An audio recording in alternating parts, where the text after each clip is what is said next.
인류 문명의 자양분이 된 경전. 그런데 여기 모든 경전의 뿌리가 되는 글이 있다.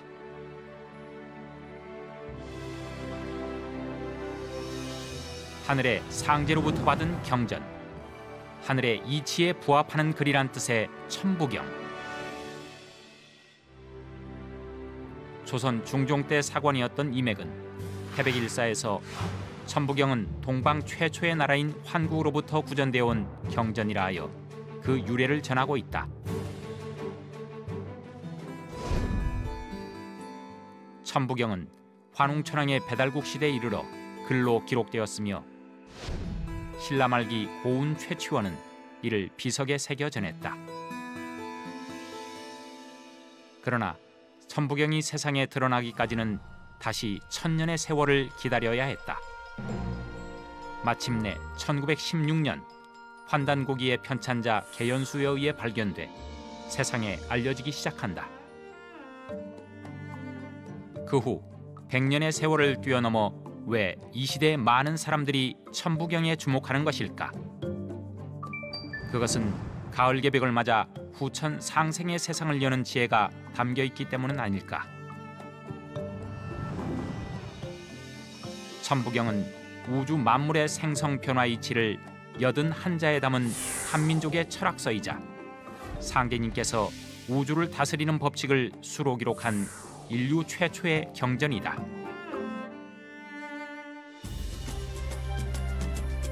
한문화 중심 채널 상생방송은 천부경의 정수를 알리고자 그 두 번째 시간으로 천부경의 역사와 유래를 알아보는 시간을 마련했다.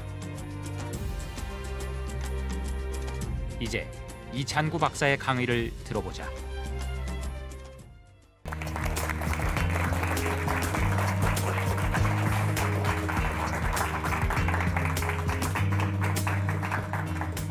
여러분 안녕하십니까?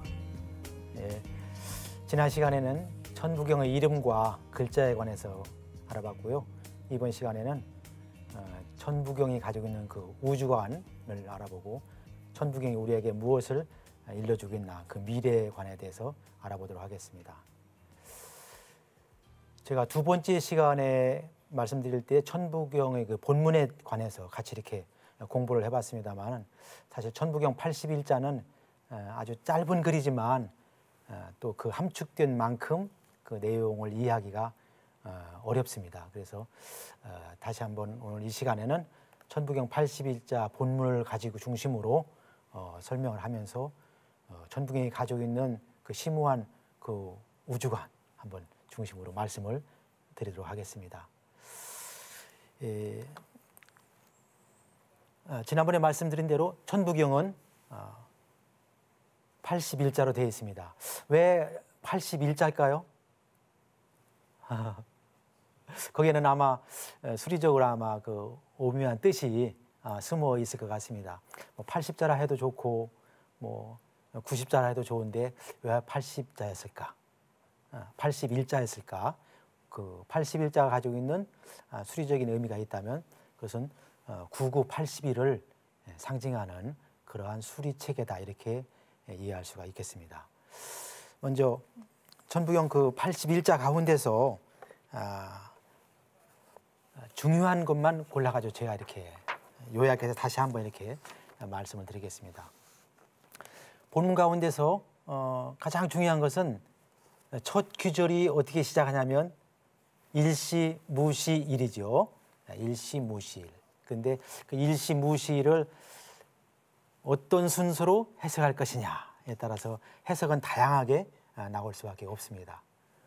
이렇게 다양하게 나올 수밖에 없는 천부경이지만 제가 오늘 이 시간에는 최대한 압축해서 이렇게 말씀을 드리겠습니다.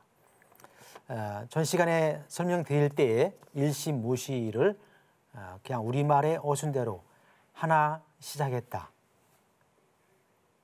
일시 하나 시작했는데 무에서 시작한 하나다 이렇게 설명을 해봤습니다.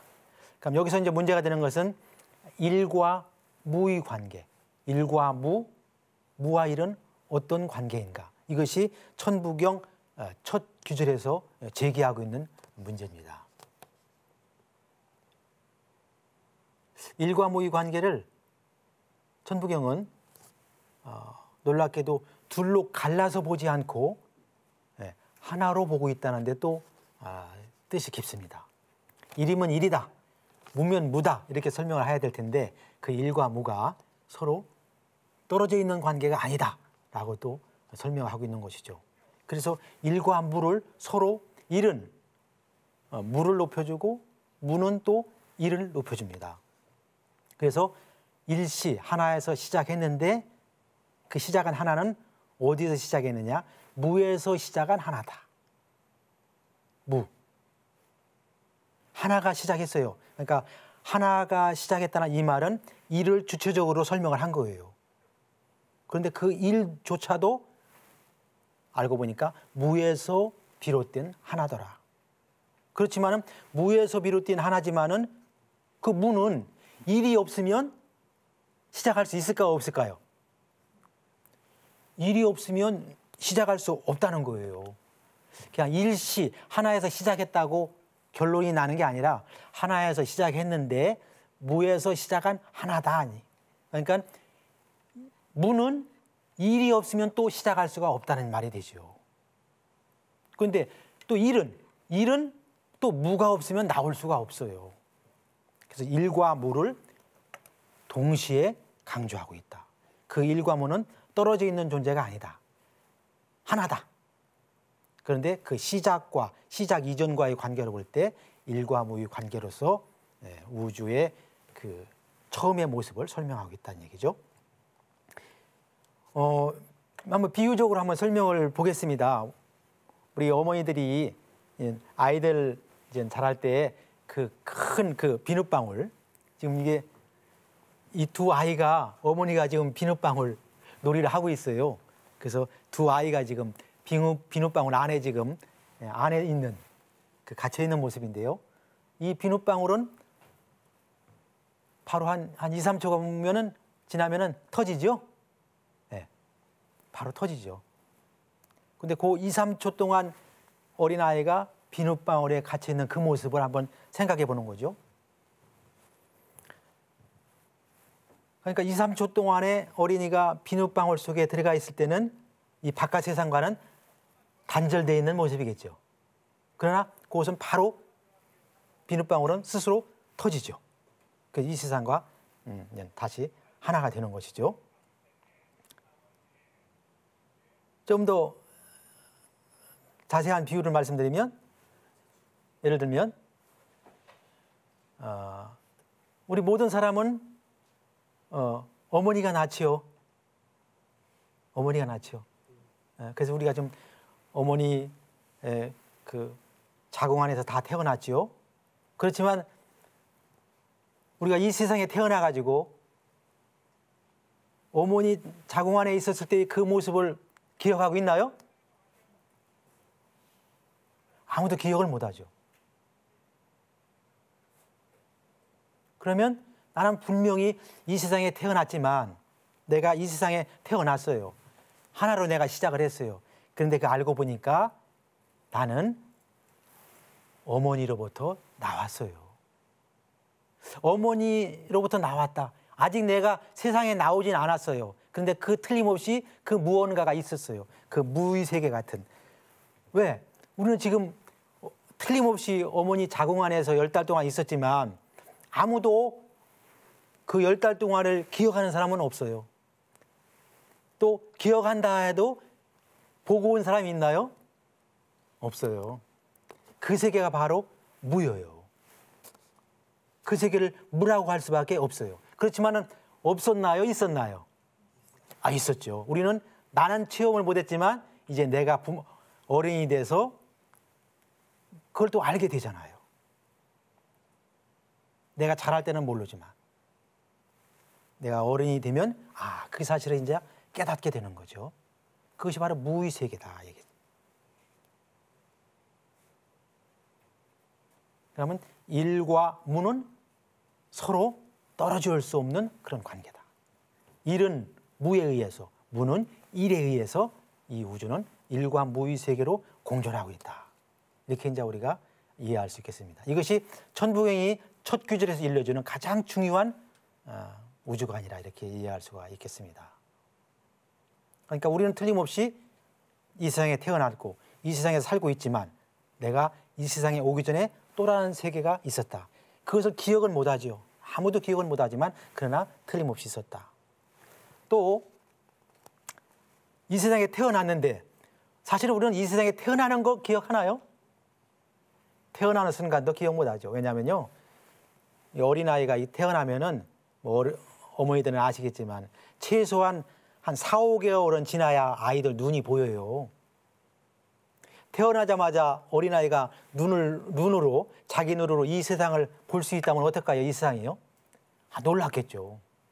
또 태어나자마자 소리를 들을 수 있다면 얼마나 놀라겠어요. 그래서 최소한 아기가 이 세상에 태어나지만 틀림없이 태어났지만 보통 한 4, 5개월 정도는 이 세상 눈은 보이지 않게 하고 귀는 듣지 못하게 해서 적응 기간을 갖게 해요. 이 세상에 태어나서도 그렇게 적응 기간이 있다. 그래서 일시 하나 시작하는 과정은 그러한 과정을 거쳐서 나간다. 우리가 이해하면은 첫 귀절 일시 무시를 알 수가 있을 겁니다. 더불어서 맨 마지막 귀절이 뭐지요? 맨 마지막 귀절 일종무종일인데요. 그것도 같은 이치죠. 우리가 다음 저 세상으로 돌아갔을 때도 알 수 없는 그런 세계가 아니겠는가. 그러나 틀림없이 있는 세계다. 그래서 우리가 보고 있는 이 세계는 결국 무라 할 수 있고 또는 우리가 구체적으로 무극의 세상이다 이렇게 할 수가 있는 것입니다. 그래서 무는 제가 설명했습니다마는 충망무짐해가지고 아주 꽉 들어차 있으면서 아주 광막한 그런 세계라고 할 수가 있죠. 그러면서 보이지도 않고 들을 수도 없는 그런 세계다. 그러니까 일이라고 하는 것은 그런 세계가 탁 열려서 이제 동정, 움직임과 고요함이 시작되는 첫 단서가 마련돼 가지고 열리는 그런 것으로 비유해서 설명할 수가 있겠습니다. 그다음 천부경에서 중요한 것이요. 그 일시무시일 다음에 석상극 무진본이고 그 다음에 천일일 지일이 인일삼. 그래서 천일, 지일 또 인일이 나오고 그 다음에 일적시권 무게화삼, 천이삼, 지이삼, 인이삼이 나옵니다. 그 이삼이라는 건 뭐냐? 우리가 일의 세계에 대해서는 어느 정도 설명했는데 그 2와 3은 또 무엇이냐 얘기죠. 그래서 이 천부경은 기본적으로 천지인, 이 삼재, 삼극의 논리를 가지고 설명을 하는데요. 그 천지인이 그냥 고정되어 있는 세계, 고정되어 있는 삼극 또는 삼재가 아니라 그것은 무수한 관계를 맺으면서 존재하고 있다는 얘기죠. 하늘도 땅도 사람도 무수한 관계 속에 있는데 그 대표적인 관계가 뭐냐? 바로 2와 3이라는 거죠. 둘은 아마 우리가 상식적으로 이해한다면 뭐 음향이다 이렇게 설명할 수가 있겠죠. 여러 가지 표현이 가능하지만 또 3이다.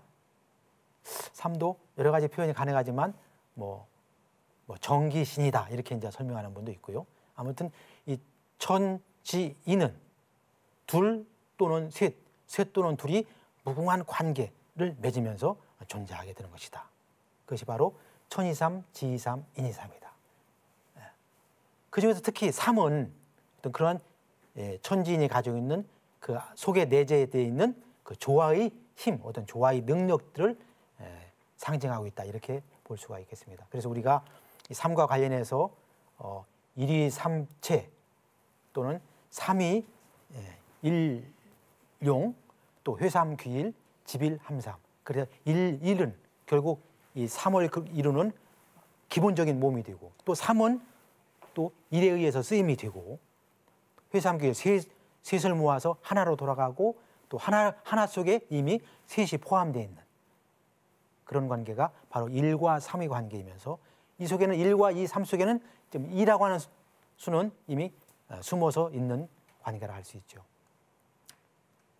이러한 3사상은 결국 천부경에서 천지인을 의미하면서 동시에 조화 또 교화, 치화 이런 삼신관계를 설명하고 있고요. 또 천일, 지일, 태일이라는 또 새로운 말로 또 등장을 하게 됩니다. 이러한 삼신사상이 대표적으로 표현된 것이 여러분 잘 아시죠? 그 삼조고. 삼조고라는 것은 그 새가 발이 3개 달린 태양 속에 사는 그 까마귀 새인데요. 그 새가 발이 셋이다 이렇게 했는데 그 말 속에는 이러한 우리가 가지고 있는 이 삼사상 또 삼신사상을 내포하고 있다 이렇게 설명할 수가 있겠습니다. 그래서 삼신사상은 천부경에 구체적으로 언급되어 있는 건 아니지만 그것은 우리 삼재 삼국사상과 아울러서 우리 고대 상고시대의 사상과 문화를 이해하는데 아주 중요한 그런 말이다 이렇게 알면 되겠습니다. 그래서 도지대원이 주로 삼신이다. 도의 큰 근원이 어디로부터 나오냐면 바로 이 삼신으로부터 나온다. 이런 말이 있습니다. 삼신은 그 세 신과의 관계를 설명하는데 우리가 또 다른 말로 상계신, 중계신, 하계신이다. 그런 말도 있죠.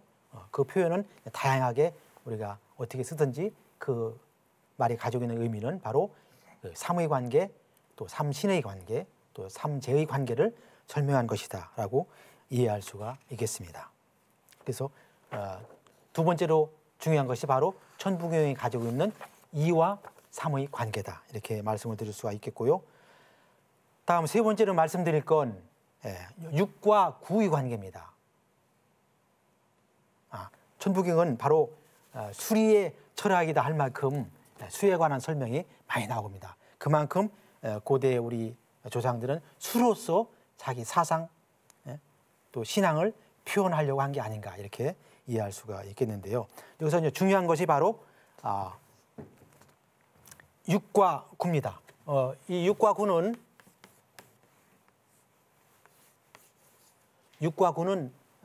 천부경뿐만 아니라 주역에서도 아주 중요하게 설명하고 있는 용어입니다. 주역에서는 육은 음의 수다, 또 구는 양의 수다. 양의 수를 대표하는 것이 구고, 음의 수를 대표하는 것이 육이다 이렇게 설명하고 있는데요. 천부경에서는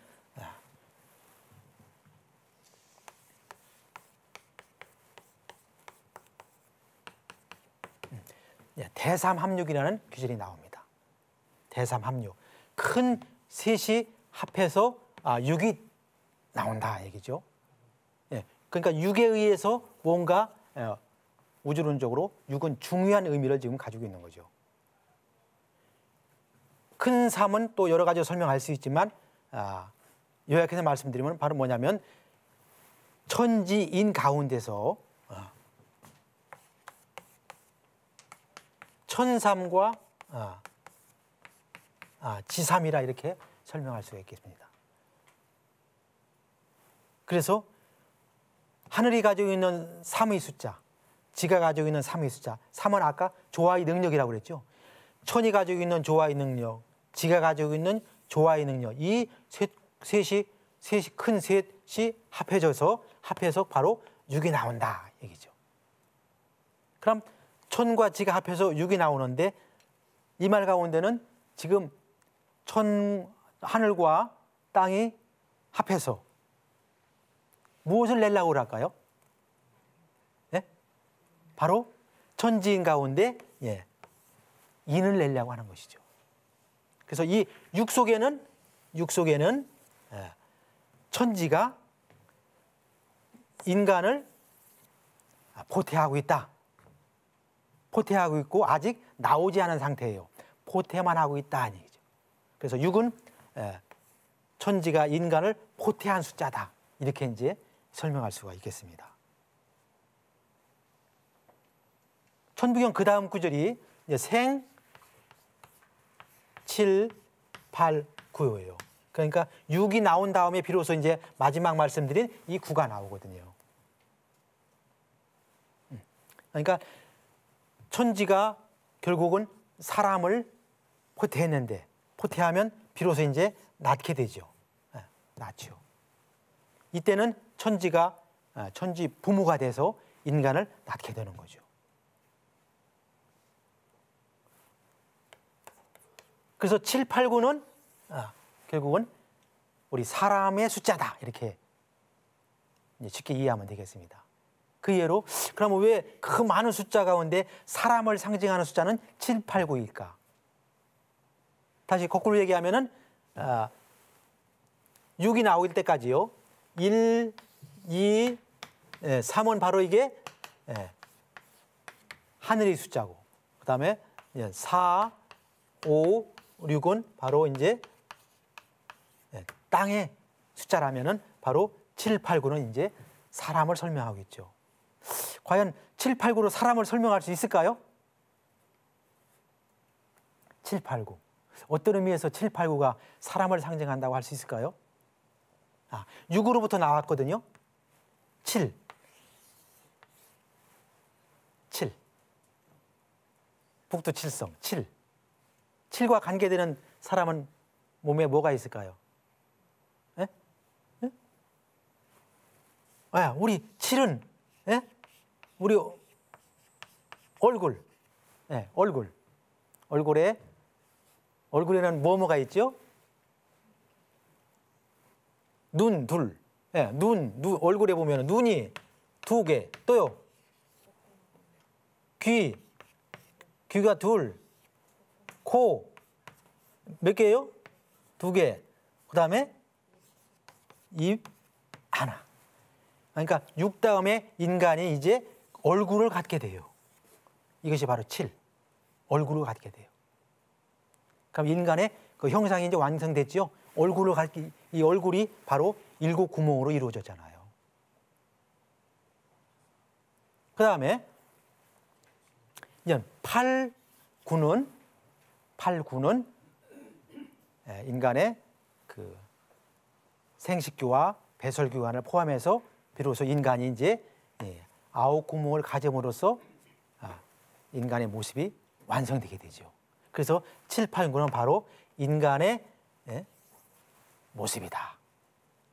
그래서 6은 바로 그 인간이 지금 포태한 모습이고, 9에 의해서 결국은 이것은 우리 인간이 완성된 수다. 9에 의해서 완성되게 되죠. 이것이 천부경 가운데서 6과 9의 의미라 이렇게 이해할 수가 있겠습니다. 결국 사람은 육수에 의해서 천지를 부모로 태어나게 되고 7, 8, 9에 의해서 9에 의해서 결국 완성을 이루는데, 인간의 마지막 완성은 뭘까요? 이렇게 내가 내 몸을 받아서 완전한 인체를, 이 구조를 이룬 것으로 만족할까요? 그건 아니죠. 천지 부모 입장에서는 다시 이 인간이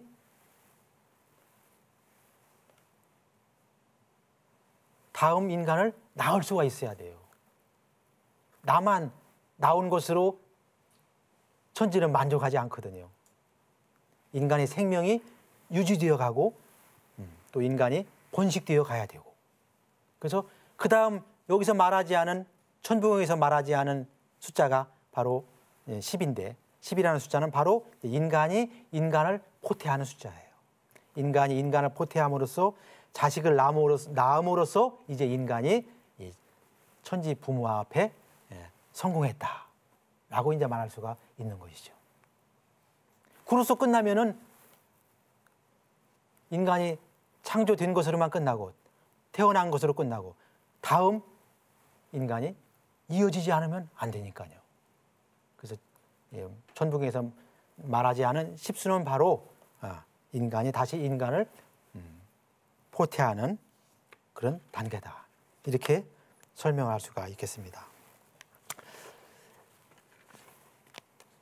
그 다음에 가장 이제 중요한 것은 천부경에서 그 마음과 태양과의 관계입니다. 그 계절이 이제 본신본 태양 악명입니다. 그러니까 여기서는 마음과 태양과의 관계를 설명하고 있는데요. 여러분 이거 잘 보세요. 이것이 이제 본신본 태양 악명을 각골 문자로, 이 본신본 태양 이 악명을 각골 문자로 옮겨봤더니 요 글자의 공통점이 뭐지요? 예? 요 글자와 요 글자의 공통점. 아마 이 모양은 태양을 상징하는 것 같죠?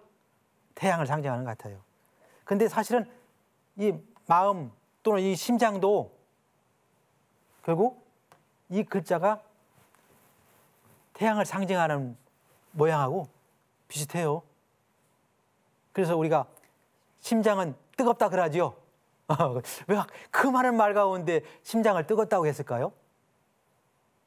그 속에는 이미 이 태양이 내려왔다고 믿은 게 아닌가. 글자, 이 마음 심자를 보니까 이 태양의 이 변양자의 이 태양과 같은 글자를 그 안에 가지고 있더라. 그러면 우리 마음이, 그러니까 결국 뭐예요? 글자상으로도 마음과 태양은 일치하고 있는데 이 본문상으로도 본심본 태양이라는 것은 결국 뭐냐? 사람의 본심과 본심이 결국은 그 태양의 밝음의 근본에 있다. 사람이 마음은 그 태양의 밝음을 떠나면 안 된다는 얘기죠. 태양의 밝음처럼. 우리 마음을 설명하는 여러 말이 있습니다만은 대학에도 보면 명명덕 그랬잖아요. 이 밝고 밝은 덕이거든요. 이 마음은 본래는 이 마음의 본체는 밝고 밝은 거거든요. 태양의 밝음처럼 밝은 것이지만 우리가 사람이 살면서 가리워져 가지고 어두워진 거죠. 그래 어두워지지 말라고 그 마음을 항상 태양의 그 밝음에 근본을 두어라 이런 뜻을 가지고 있죠. 그것처럼 우리 조상들은 태양을 아주 소중히 여긴 것 같아요. 그래서 이걸 과학적으로 우리가 왜 우리 조상들이 태양을 소중히 여기고 과거 그 환단고기 기록을 보면은 우리 조상들은 아침 저녁으로 태양에 경배를 했다고 그래요. 그런 규질이 나와요. 우리 조상들은 아주 그 태양을 공경스럽게 섬겼던 그런 우리 민족임을 알 수 있는데요. 아마 태양을 공경스럽게 섬긴 것을 과학적인 이치로 이렇게 설명해 보면 그 인류가 빙하기가 끝나면서 태양에 대한 그 감사의 표시가 아마 더 극진하지 않았을까. 그리고 이 빙하를 농어지는 것은 빙하기로부터 인간을 해방시켜 줄 수 있는 것은 유일하게 태양의 빛밖에 없으니까. 그러니까 우리가 역사적으로 보면 한 10,000년 전까지도 우리가 빙하기 속에서 살았다고 하잖아요. 그러니까 그 시대 그 빙하기 속에서 살아온 우리 조상들, 거기서 생명을 이어나가기 위해서 몸부림쳤던 우리 조상들의 모습도 한번 생각해 볼 필요가 있을 거예요. 그래서 자연히 하늘을 경배하고 특히 태양을 경배하고 그래서 결국은 이제 이 빙하기가 완전히 이제 녹으면서 인류 문명은 그로부터 한 10,000년 동안에 급속한 이제 우리가 발전을 이루게 되잖아요. 그래서 아마 이 태양 숭배의 이면에는 그런 어떤 자연 과학적으로 봤을 때 빙하기가 끝나는 것과 연계되지 않은가 이렇게 생각되고요. 가장 중요한 것은 우리 조상들은 이 태양을 광명의 근원이면서 삼신이 계신 곳이다라고 믿었다는 거예요. 삼신이 어디에 계시냐?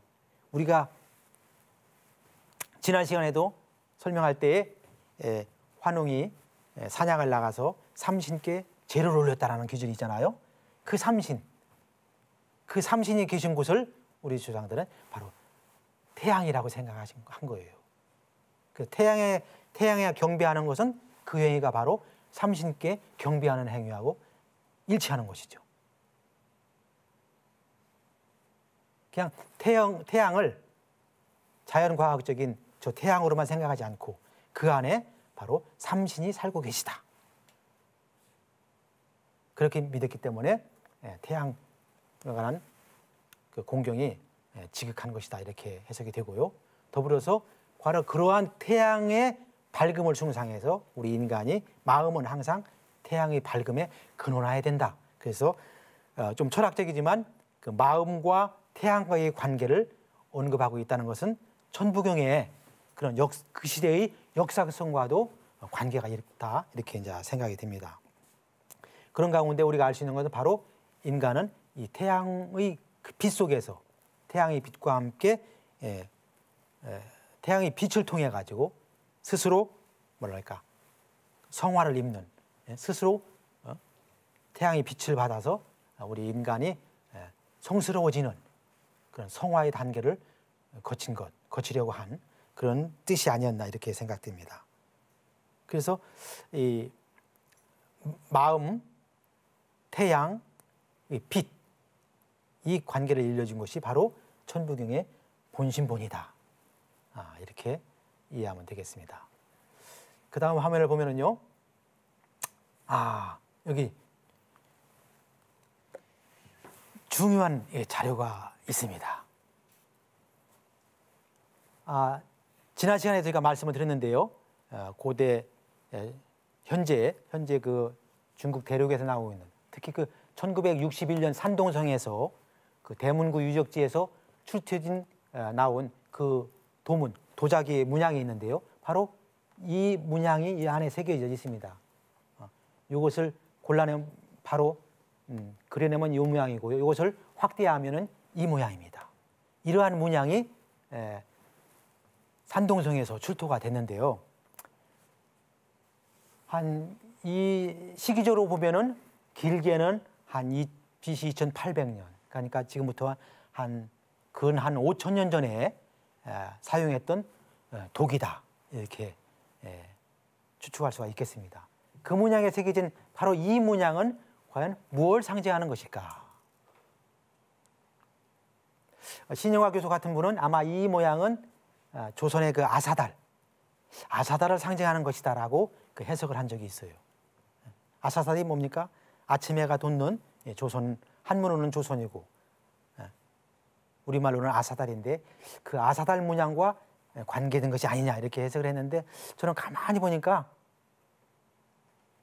이 나온 시기가 근 5,000년이 다 돼간다면 그 시대가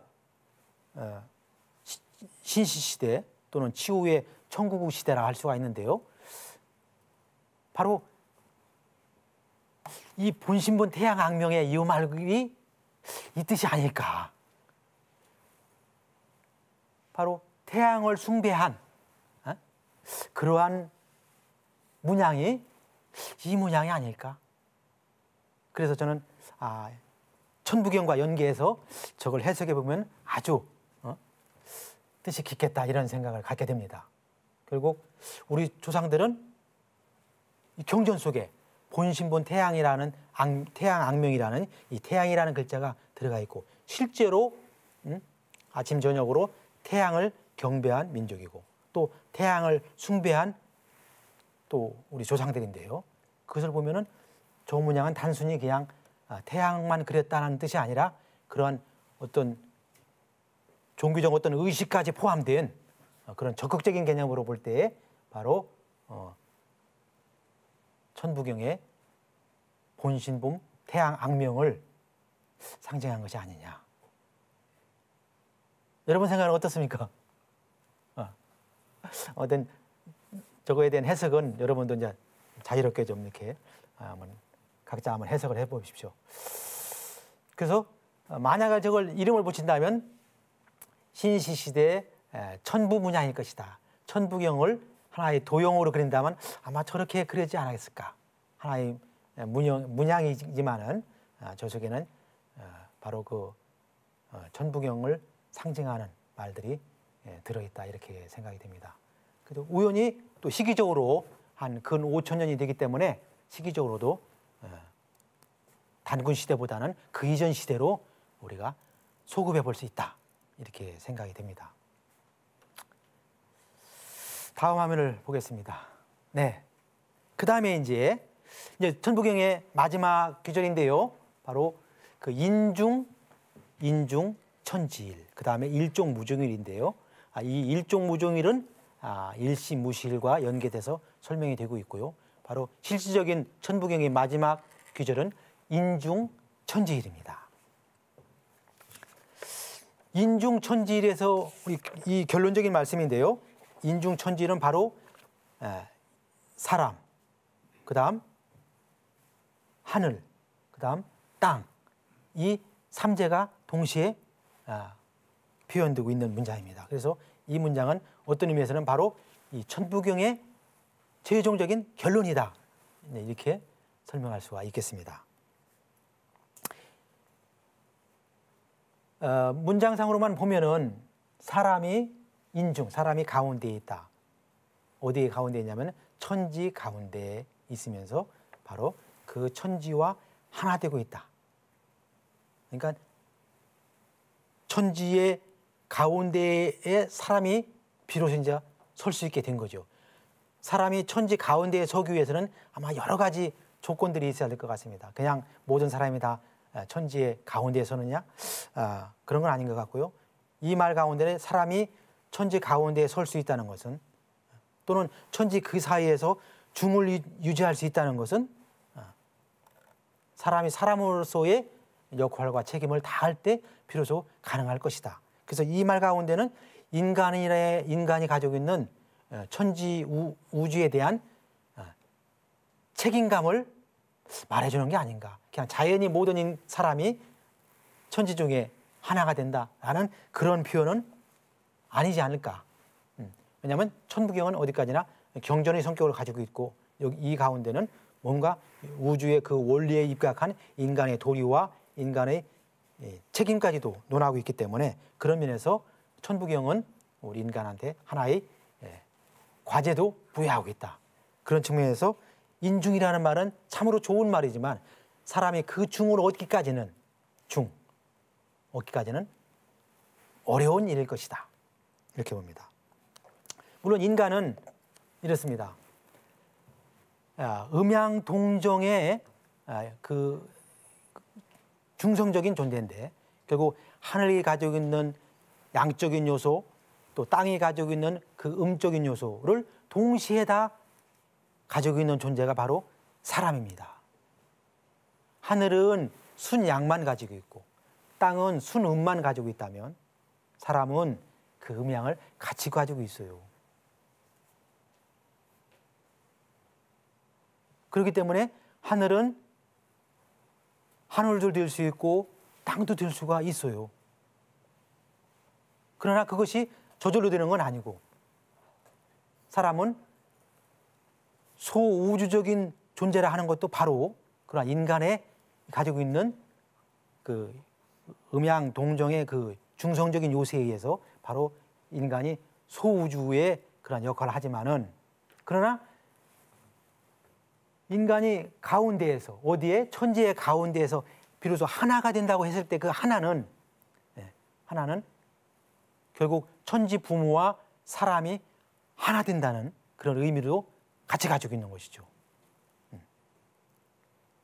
그래서 우리가 이것을 뭐 시천주다라고 설명도 할 수 있겠는데요. 천주를 모신다는 이 표현은 결국 하늘만 얘기한 것이 아니라 천주라는 말 속에는 바로 천지 부모를 내가 모신다라는 그런 뜻도 가지고 있는 거죠. 이 천부경의 관점에서 보면은요. 그것이 사람이 천지 부모를 모시게 됐을 때 비로소 인간의 지위가 결정되는 것이고, 또 그러한 인간의 지위를 우리가 설명한다면 천부경의 의미로 보면은 인중, 사람이 그 중을 얻었다, 중의 자리에 섰다라고 표현할 수 있고, 또 그러한 사람을 우리가 인존, 천존과 지존 가운데 그 인존의 문제를 우리가 또 그것을 이해할 수가 있는 거죠. 그래서 진정한 천지일의 합일 사상은 바로 그 인중 천지일에 의해서 달성이 된다, 이렇게 볼 수가 있겠습니다. 아마 이 천부경의 그 저자를 환웅천황으로 본다면, 과연 이 환웅께서는 이 천부경을 통해서 우리 인간들한테 뭘 요구하고 있을까? 우리 사람으로서의 역할이 무엇일까? 또 사람이 천지 앞에 과연 어떻게 서는 것이 바른 것일까라는 그런 문제를 동시에 제기해주고 있는데요. 바로 그걸 통해서 사람은 완성의 길을 가는 것, 그것이 아마 천부경을 통한 우리의 깨달음이 아니겠는가 이렇게 생각이 됩니다. 결국 이 천부경을 통해서 이 우주는 결국 인간의 완성을 통해서 인간이 완성되면 그 다음 뭐가 완성이 될까요? 이 사람의 완성을 통해서 결국은 우주의 완성을 추구하려고 한 것이 아니겠는가. 그 완성된 인간의 사람의 모습을 뭐라고 설명하든지 간에 천부경은 바로 그 인중천질이라는 이 5글자 속에서 인간의 지위, 인간의 책임성 등을 강조하고 있다. 왜냐하면 우리 사람이 그런 처음에 대삼합력에서 천지를 부모로 포태되어 나온 우리 인간이기 때문에 인간은 그 천부적으로 그 역할을 감당할 수밖에 없는 것이죠. 그것을 우리가 회피할 수 있는 길이 있을까요? 그것은 회피할 수 없을 것 같아요. 그래서 그 완성은 결국 인간의 완성을 통한 우주의 완성, 그것이 인중천지일이요. 바로 인중천지일은 인간의 완전한 합일, 천지인의 합일을 추구하고 있다. 그러니까 소극적 개념인 소극적으로 하늘, 땅, 사람은 하나야 이런 소극적인 개념이 아니라 적극적으로 하늘, 땅, 사람은 하나여야 되는 존재. 가장 그 중에서 천지인 가운데서 항상 문제가 되는 것은 하늘일까요? 땅일까요? 사람일까요? 네, 사람의 역할. 그래서 인간한테, 우리 사람들한테 천부경은 끊임없는 그런 깨달음을 요구하고 있다. 이렇게 설명할 수가 있겠습니다. 우리가 그 각골문에서요, 사람일자를 넣어서요,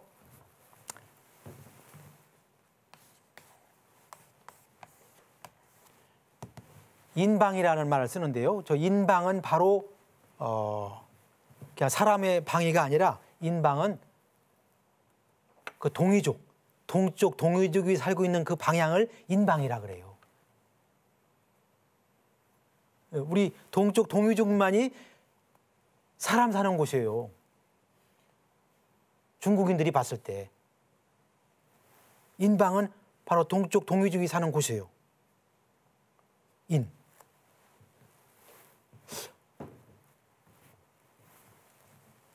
그 바로 동이족이 살고 있는 그 방향을 인방이라 하고요. 또 우리가 한문에서 이인 그러면은요, 사람인데, 근데 이 많은 사람 가운데 자기가 아닌 다른 사람을 설명할 때 인지라 그래요. 이는 타인을 말하는 거예요. 우리 사람이지만 한문을 해석할 때 이인 그러면은 다른 사람을 말해요. 그러니까 중국 사람들이 봤을 때 다른 사람이 있는가 봐요. 다른 사람. 우리 이제 산해국 같은데, 산해경 같은데 보면은 대인이다 그랬어요. 대인이다.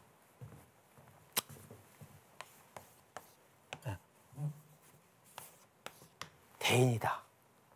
대인국이다. 저 대인이다 또는 뭐 대인국이 있다 했을 때 저 대인은 우리 동이족을 설명한 말인 것 같아요.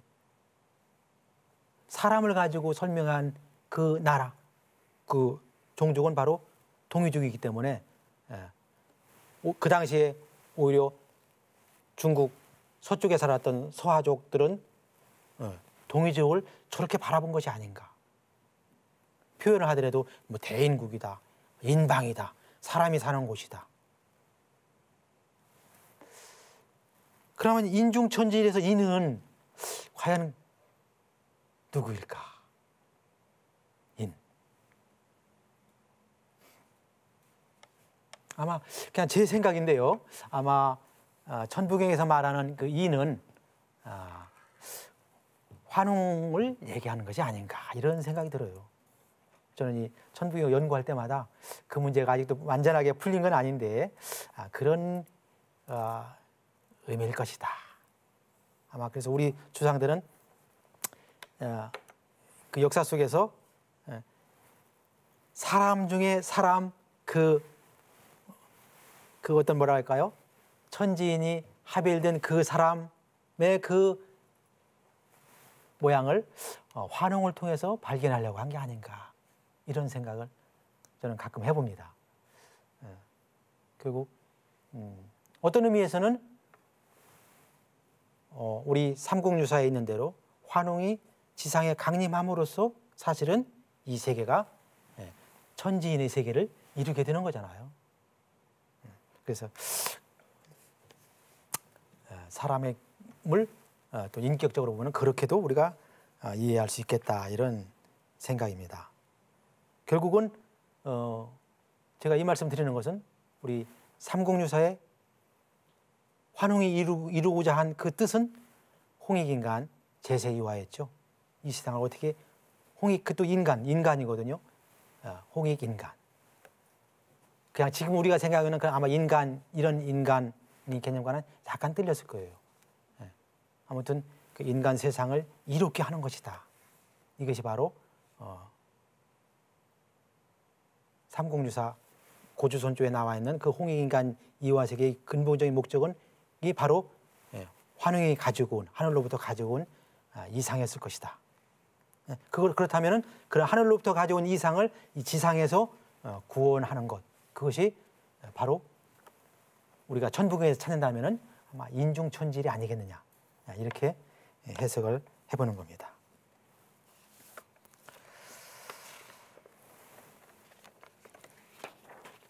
이 천부경을 통해서 우리가 하나 또 발견할 수 있는 것이 있습니다. 바로 그건 뭐냐면은 천부경은 우주의 그 신성을 말해주고 있다. 우리가 이걸 통해서 문자적으로 글자는 뭐 해석은 이렇게 하고 저렇게 하고 여러 가지 설명이 가능하지만 그러나 이 81자 속에서 우리가 뭘 발견할 것이냐, 숨어있는 뜻이 뭐냐. 그것은 바로 우주가 가지고 있는 그 신성, 그 신성함을 우리가 찾아야 되는 것이 아닌가. 어디에서 찾을 수 있냐? 바로 처음 제가 말씀드린 그 일과 무의 관계, 일과 무와 일의 관계에서 우리는 우주가 가지고 있는 그 신성함을 발견할 수가 있다. 서로가 서로를 일과 무는 서로 의지하고 있어요. 일과 무는 서로 의지하고 있고 서로 떨어질 수도 없고 같다고 할 수도 없고 떨어졌다 할 수도 없는 그런 관계인데 그러나 그러한 관계가 유지되면서 일과 무가 우주를 지탱하고 있는 그 힘은 바로 우주가 가지고 있는 신성성이다. 이렇게 볼 수가 있겠습니다. 그러한 우주가 가지고 있는 그 신성성이 바로 아까 말씀드린 대로 사람한테는 태양으로, 태양의 빛으로 인간으로 화해서 우리 사람이 다시 그 신성을 입는 여기에서 사람은 바로 천부경은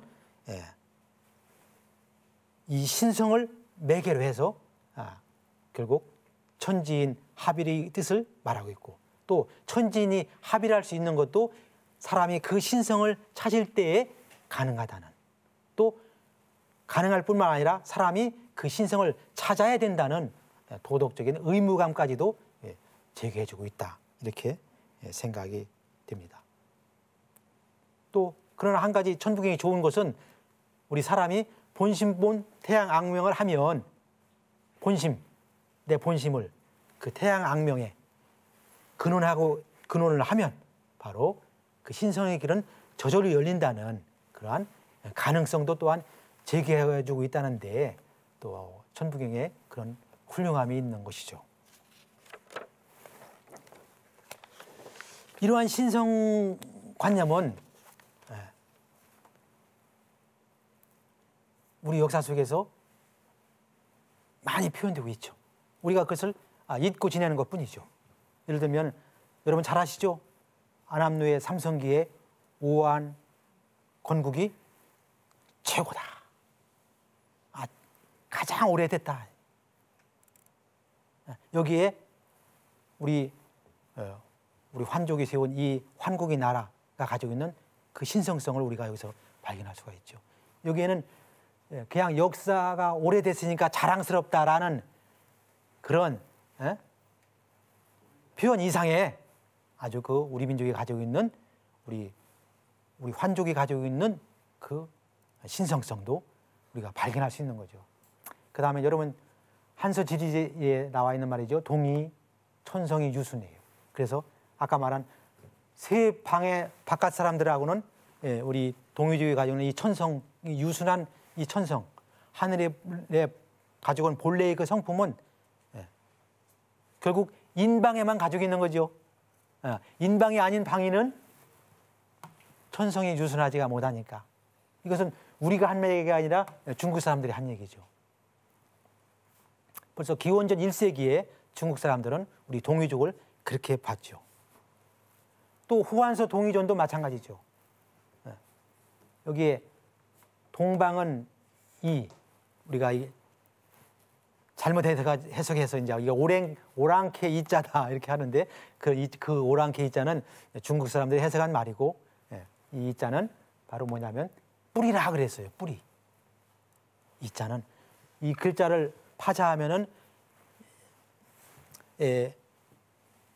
큰 활, 대궁이죠. 저 이자를 보면은요. 이 이자를 보면은 요 안에 큰 대자하고 활국자가 합해서 이자가 되죠. 그래서 큰 활을 쏘는 그런 동이족인데요.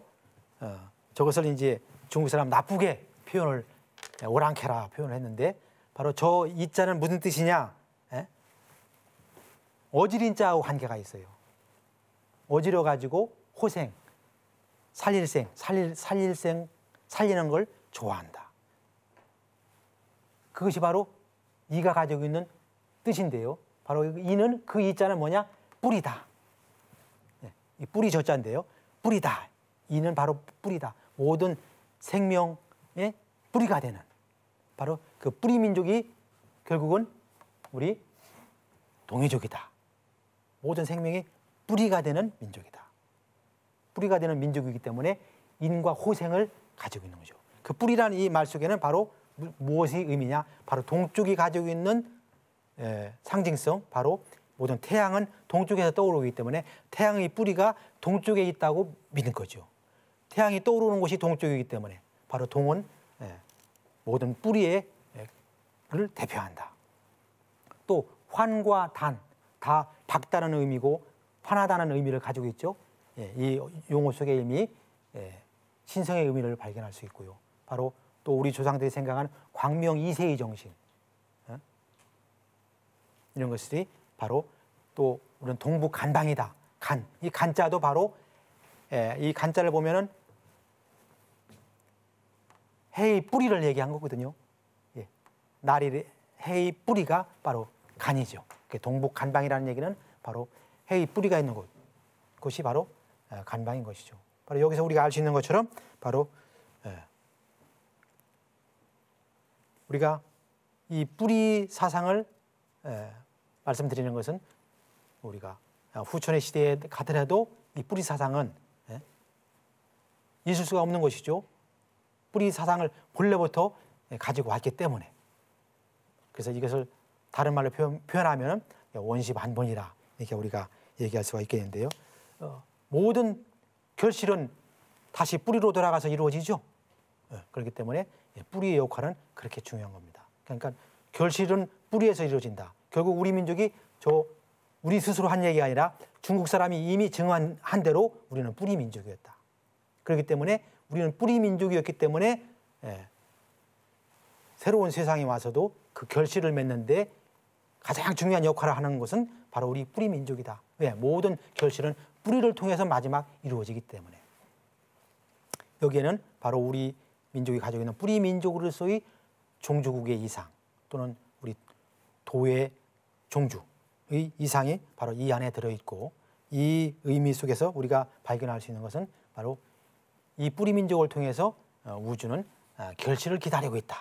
이렇게 이해할 수가 있겠습니다. 이것은 바로 천부경이 가지고 있는 중요한 그런 의미인데요. 이 마지막 구절에 보면은 결국 다음 후천의 세상에서도 이러한 천부경은 물론 5,000년 전 또는 환웅시에 나왔지만은 그동안 이 천부경은 역사 속에 묻혀 있다가 왜 20세기 초에 등장했을까?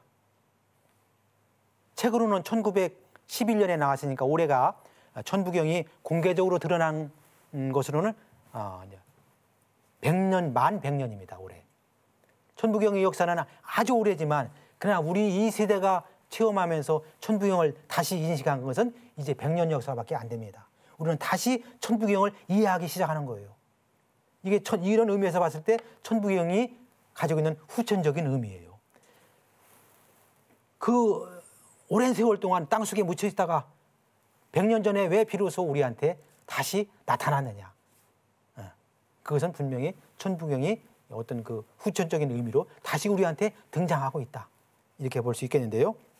바로 그것은 이 천부경을 통해서 앞으로 우리가 인류 문명을 건설할 때 바로 신성에 토대한 그러한 신성의 문명을 건설해야 된다는 뜻을 함축하고 있다 보고요.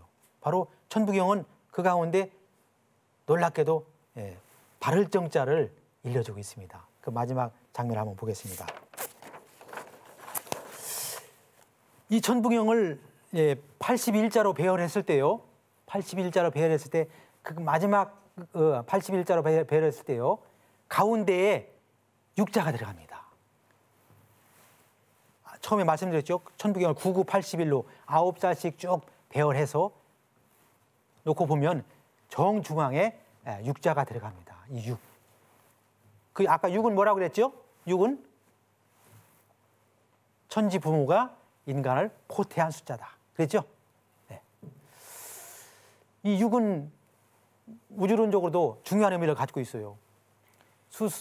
태양으로부터 수성, 금성, 지구, 화성, 목성, 토성 이렇게 나열되어 있죠.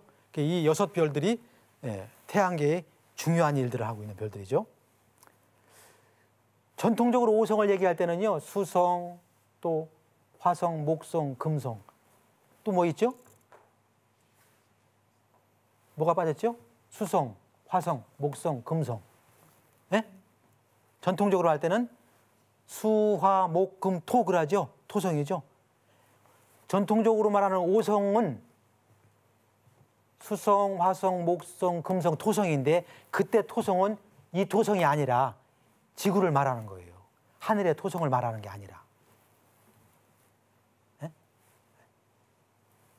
바로 육은 실질적인 태양계의 중심권을 형성하고 있는 저 육은 천부경 81자의 정중앙에 있어서 결국 이 육에 의해서 보면은 천부경 81자를 그 앞으로 육을 앞으로 해서 40자고 뒤로 보도 40자예요. 그래서 전후가 40대 40이고 가운데에 6이 들어있어요. 이것은 바로 우주가 전후 또는 좌우로 균형을 이루고 있는 관계. 그래서 우주가 바르게 정립되어 있는 그 우주의 모습을 간접적으로 일러주는 것이 아니겠는가. 결국 천부경을 81자의 원리에 따라서 99, 81의 원리로 놓고 볼 때 가운데로 6이 들어가고 바로 그 6이 의미하는 것은 천부경 81자가 40대 40으로 전후 좌우가 균형을 하고 있는 우주의 모습이다. 그래서 천부경은 이 자체가 우주의 본 모습을 나타내는 것이다. 그것은 이러한 것 속에서 천부경은 그 바른 가치를 일러주고 있는데 그것이 인류 문명사적으로 본다면 앞에서 말씀드린 바로 어떤 신성의 문명으로 우리가 가야 되는 것을 일러주는 게 아니겠는가. 거기에 앞으로 우리가 인류의 다시 전개되는 후천의 문명사로 놓고 본다면 천부경의 의미도 바로 그런 데에 있을 것이다. 결론적으로 천부경이 왜 환웅 시대에 읽혀졌던 천부경, 그 천부경이 역사 속에 묻혀 있다가 왜 100년 전에 이 땅에 다시 등장했을까?